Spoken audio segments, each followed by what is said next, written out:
Police ने हमारे साथ इसमें कोई कोऑपरेट नहीं किया, नहीं दिया यार, एक सेकंड के लिए भी नहीं मिलने दिया। ऐसा कौन सा दुनिया में कौन सा कानून है कि माँ बाप से मिलने दिया? मैं यही कहूँगा 100% दबाव। देखिए 51 डेज वो उनके पास रही है।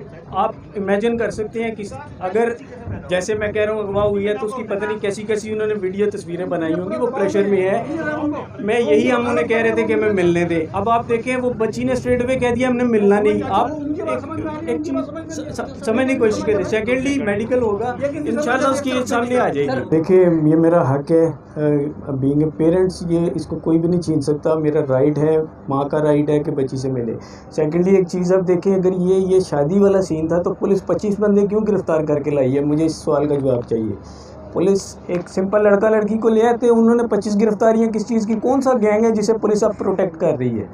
पुलिस को सामने ये जवाब नहीं करनी चाहिए इस सारी चीज़ की। ये वो नहीं है जिस तरह मामले को कवर अप किया गया है। पुलिस ने बिल्कुल सपोर्ट नहीं की, एक सेकंड के लिए मिलने नहीं दिया गया। 51 डेज के बाद मेरी बेटी आई, उन्होंने एक सेकंड के लिए बात तक नहीं करने दी।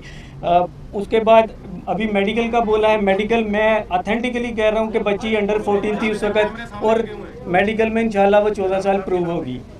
अच्छा देखें, आपने यहाँ पर जो बच्ची यहाँ पर पेश भी हुई है, आपने भी देखा होगा कि बच्ची की उम्र इतनी है भी नहीं। बच्ची तकरीबन 15 साल से भी ऊपर की नहीं है, क्योंकि जो मेडिकल सर्टिफिकेट या जो डॉक्यूमेंटेशन है, हमें अभी भी खतरा है क्योंकि पुलिस हमारे साथ कोऑपरेट नहीं कर रही है। और साथ में देखें, साथ में ये भी कि बच्ची जिनके साथ जो ज़हनी दबाव डाला गया, बच्ची के ऊपर तशद्दुद किया गया है, अब इंशाल्लाह मेडिकल आ जाएगा, ये भी पता चल जाएगा कि मेडिकल किस तरह और कौन सा मेडिकल बनाया के जा रहा है। जिस तरह से निमरा का मेडिकल सर्टिफिकेट बनाया जा रहा था, या इस तरह का न हो कि कल मेडिकल इसका 2000 का भी इस तरह का मेडिकल ना आ जाए। हमें पुलिस पे खदशा है, हमारे साथ पुलिस ने कोई कोऑपरेट नहीं किया। बच्ची रात से यहाँ पर देर तक पहुंची, अभी जाकर के उनके ऑनरेबल कोर्ट के सामने यहाँ पर पेश किया गया है। बहरहाल इंशाल्लाह आने वाले वक्त में भी पता चल जाएगा कि मेडिकल में क्या रिजल्ट आ रही है।